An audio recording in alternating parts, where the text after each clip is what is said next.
Mortir Rusia terekam meluncur dan menargetkan tentara Ukraina. Rekaman detik-detik mortir meluncur diunggah di Telegram pada Rabu 12 Februari 2025.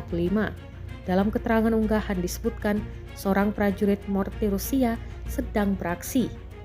Serangan akurat mengenai seorang tentara Ukraina yang berjalan di barisan terdepan. Rusia mengklaim tentara Ukraina tersebut sukses dilumpuhkan.